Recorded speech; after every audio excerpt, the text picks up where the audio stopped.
Sharing plans is an invention of poor people trying to appear rich. You have been brainwashed to believe that your network is your net worth. So you talk. You share your plans, you post your wins, you introduce your contacts, and slowly your deals dry up, your energy drains, and your relationships sour. I am telling you that you are leaking blood in a pool of sharks.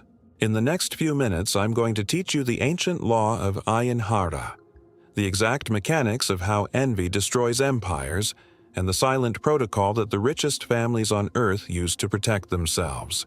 And the foundation begins with intention. So let's take that first step together, declaring our intentions by commenting, "I am protected." Do it now so we can start the video on the right frequency. Modern transparency is a disease. It is the cry of a needy ego, begging for constant validation. Men and women who cannot bear the weight of silence and need the world to applaud their every step. But pay close attention to what I am about to tell you. True wealth does not want to be seen. It wants to be invulnerable. The most powerful families on Earth do not give interviews about their next moves. This pathological need to announce your victories is exactly what is destroying your future. You think the people around you are genuinely happy for your success.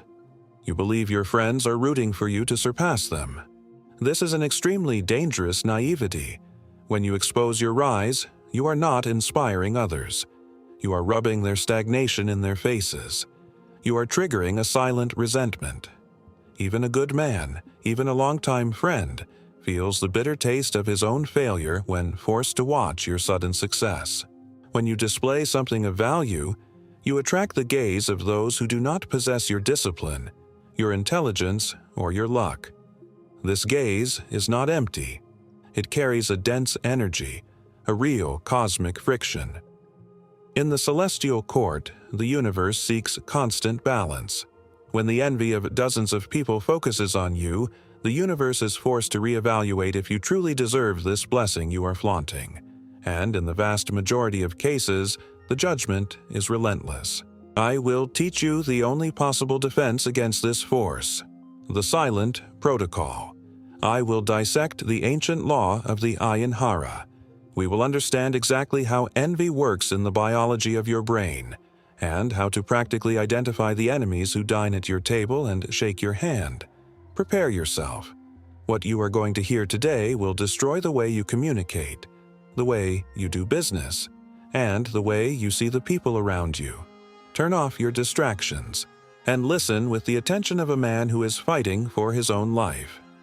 To understand what is destroying your life, you must first abandon Western arrogance.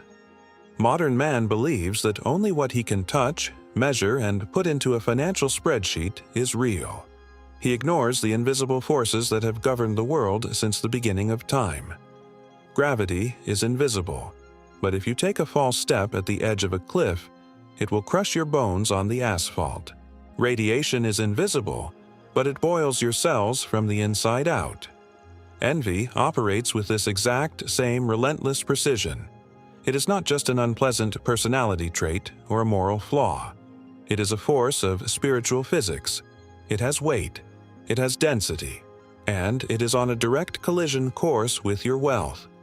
In the Jewish tradition, we do not deal with amulets and fairy tales. We deal with the rigor of the law. And the ancient law on envy is documented with brutal clarity in the tractate Bava Metzia, page 107.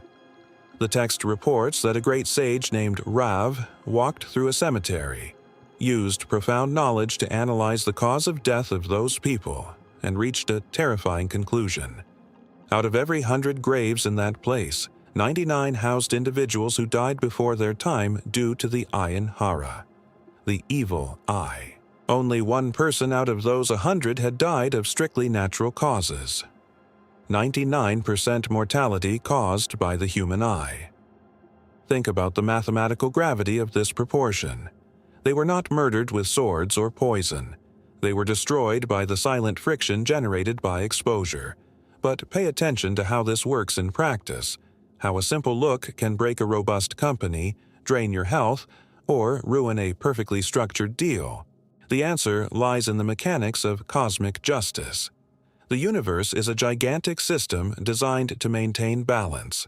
It does not like anomalies. When you flaunt, when you lift a trophy prematurely, or when you parade your prosperity in front of people who are struggling to pay bills, you create a sharp imbalance of energy. You force the world to look at your abundance. And, inevitably, among these looks will be eyes loaded with pain, scarcity, and profound indignation. At that exact moment of exposure, the Ayin Hara is activated. The gaze of envy works like an automatic petition sent to a celestial court. The one who envies you, even without uttering a single word out loud, is screaming an accusation in the spiritual world. He questions the fundamental justice of reality. He points to your success and demands to know the reason. Why does he have this and I don't? Why does his project take off while my life sinks? What did he do to deserve such ease while I bleed? This external questioning awakens a rigorous scrutiny over your life. The cosmic prosecutor is awakened. Your existence begins to be audited in the most minute details. The universe fixes its gaze on you and questions. You are demanding applause for this blessing, but are you truly worthy of it? Are your actions pure? Is your discipline unbreakable? Is your money absolutely honest? No one survives a total audit of this magnitude. Every human being has cracks in their foundation, and when the spiritual audit finds your flaw, the blessing is confiscated. The business suddenly collapses. The $1 million contract is torn up. Health exacts its toll overnight. Your money leaks through holes that did not exist yesterday. Not because a sorcerer cast spells against you at a crossroads, but because you yourself, in an act of unforgivable vanity, turned a spotlight on your wealth and drew the attention of the universe's predators. You demanded the applause, and the intense light revealed your weak points. Here lies the fatal mistake that will break your financial backbone. The childish belief that your close friends and family are shielded from this law. You cultivate the comforting illusion that the people who drink your wine and frequent your home are genuinely rooting for you. Wake up from this lethargy. Even the good man, the decent and just individual, feels the metallic taste of his own stagnation when forced to swallow your resounding success. He might force a smile. He might raise his glass in a warm toast. But in the dark depths of his own mind, your victory is a spotlight that illuminates his incompetence. Your rise highlights his inertia. This is not pure malice or sociopathy. It is about human nature, naked, raw, and undeniable. The human ego cannot bear being diminished by comparison. When you buy the property he cannot afford, when you dominate the market where he failed, the animal instinct for survival is triggered within him.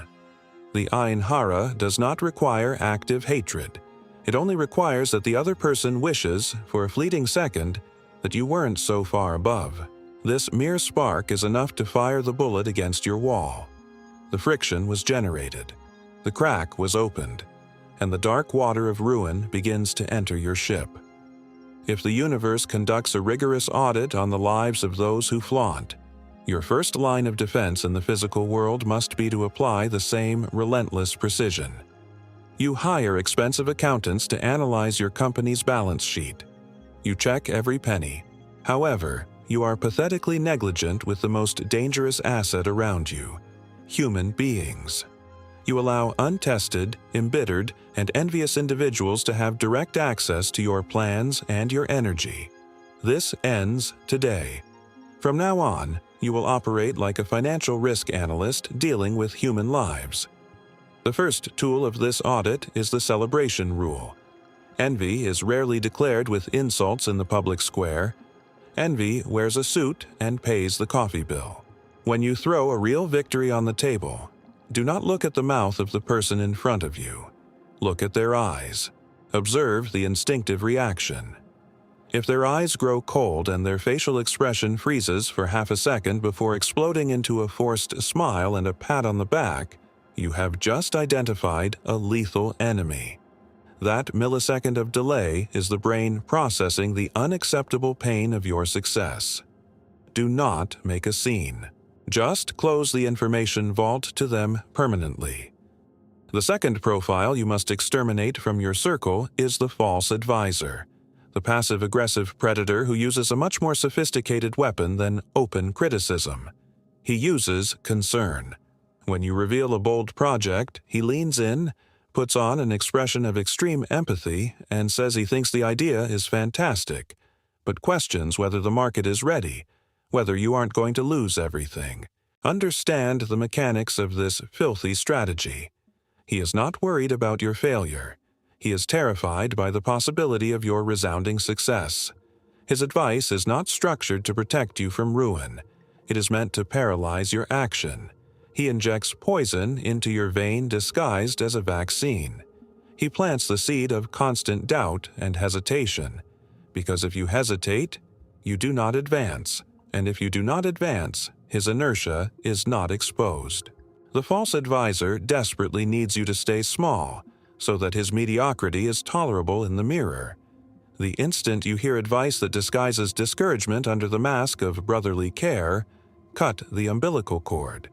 This person is a one-ton anchor, and you will sink with them. The third and final test of your audit is the energy drain. There is a group of individuals who operate as attention leeches. They do not attack your projects directly, but they operate on an uninterrupted frequency of chaos, victimhood, and negativity. If, after a coffee with a friend, you feel exhausted, mentally foggy, and lethargic, know that this person has stolen your most valuable capital in the modern market: your focus. Old money knows that absolute focus is the currency of power. Exclude these individuals without wasting explanations. Absolute silence is your blade. We have already mapped the external threat, the silent predators who sit at your table and smile at you. But there is an even more lethal enemy operating at this exact moment, and it does not wear the face of a false friend. It inhabits the chemistry of your own brain. When you open your mouth to announce a plan that has not yet materialized, you are not just summoning the Ayin Hara from the outside world. You are activating a mechanism of pure biological self-sabotage. You are destroying the very foundation of your project before even laying the first brick. And you do this for a pathetic reason. You are addicted to cheap chemical rewards. Understand the grotesque biological error of announcing the future. Your primitive brain is a machine designed to seek immediate pleasure.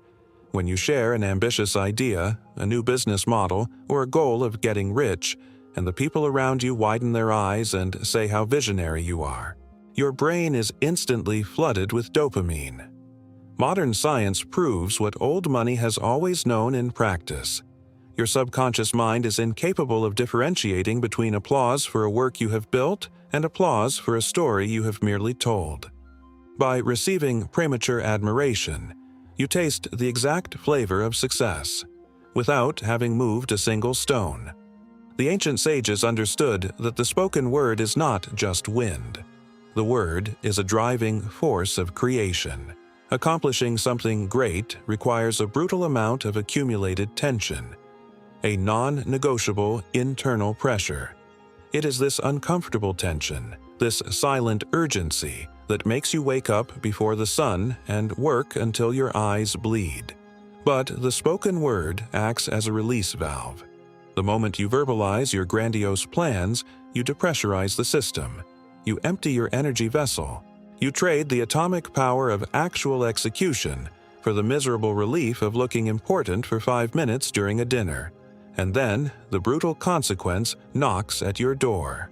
When Monday morning arrives, when the social euphoria fades and you are faced with the crushing reality of hard work, the bureaucracy, the rejected emails, the complexity of execution, you discover that you have no more fuel, you cannot focus, you procrastinate.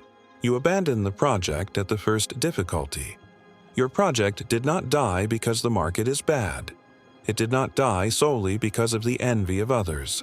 It died because you bankrupted your own brain chemistry. You have already consumed the reward.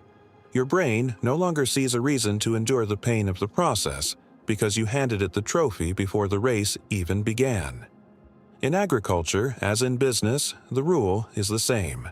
The seed demands darkness, weight, and absolute silence to germinate. If you dig up the seed every day just to show it to your neighbors and prove that you are planting something, the seed dies. It dries up in the sunlight. Stop digging up your seeds. Stop eating your potential fruits just to taste the imaginary flavor of victory. Swallow your words.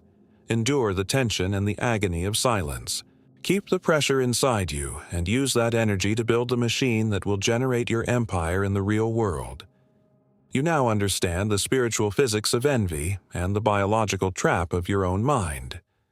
The remaining question is strictly tactical. How do you survive in the modern world? You cannot simply flee to a cave and live in isolation. You need to operate in the market.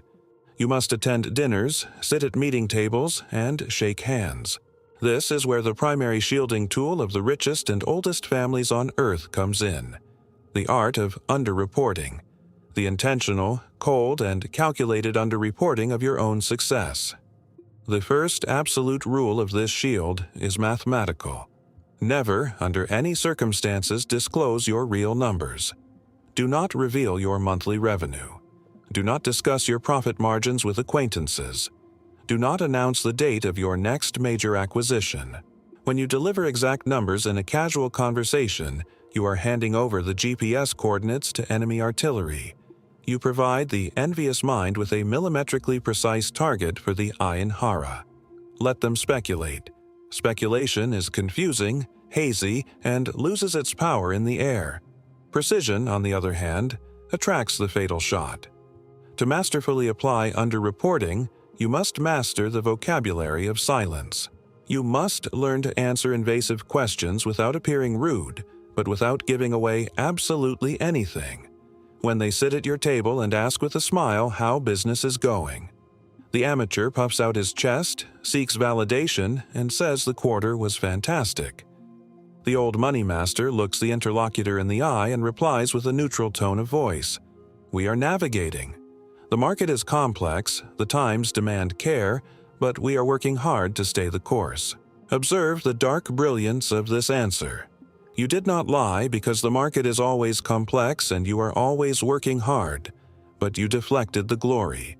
You handed your fake friend exactly what he needed to hear, the comforting illusion that you are fighting against the tide, the illusion that you are not an immediate threat to his fragile ego. Let the new rich be the clowns of the corporate circus, flaunting unreal victories and attracting all the spotlights, and all the stray bullets. Your strategy is different. You must be the lion that dresses as a stone until the exact second of the kill. Reduce your public profile. Be purposefully a little more boring, ordinary, and forgettable in the eyes of the masses. By camouflaging yourself in daily normality, you disarm the triggers of envy. You neutralize the predators and protect your own mental stability. People cannot destroy what they cannot understand, and the universe does not confiscate the blessing of those who do not demand the applause of the audience. Embrace the camouflage. Invisibility is not a weakness. Invisibility is the supreme luxury and the impenetrable armor of the truly powerful. We have reached the end of the protocol. At this point, a question must be echoing in your mind.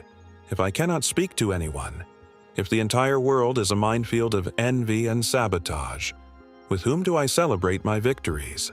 Must I live like a ghost, devoid of any human joy?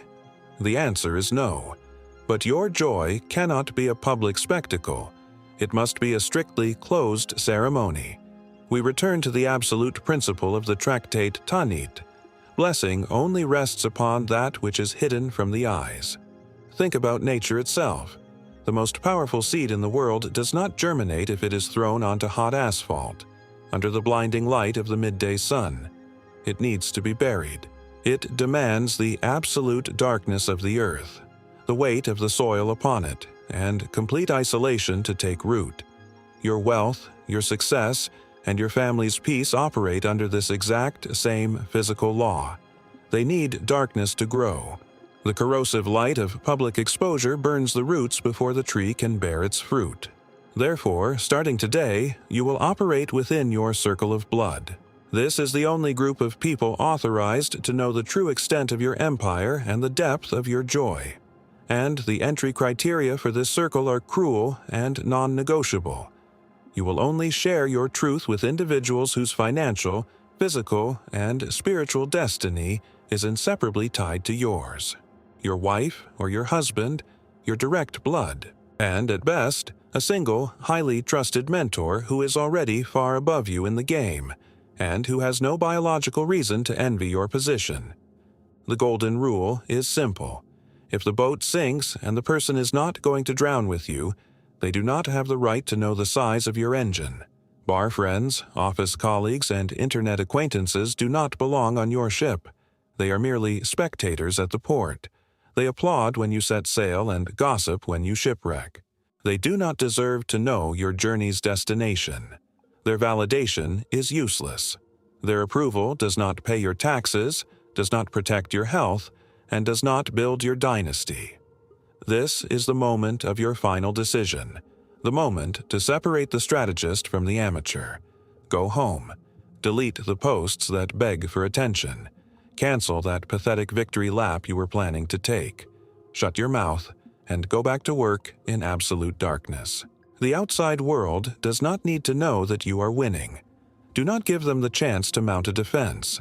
Build your castle in silence, brick by brick, and let them discover your strength only when it is too late to try and stop you. If you understood the weight of this lesson, go down to the comments right now and declare, "I am shielded." Turn these words into your first line of defense and the seal that locks your private life.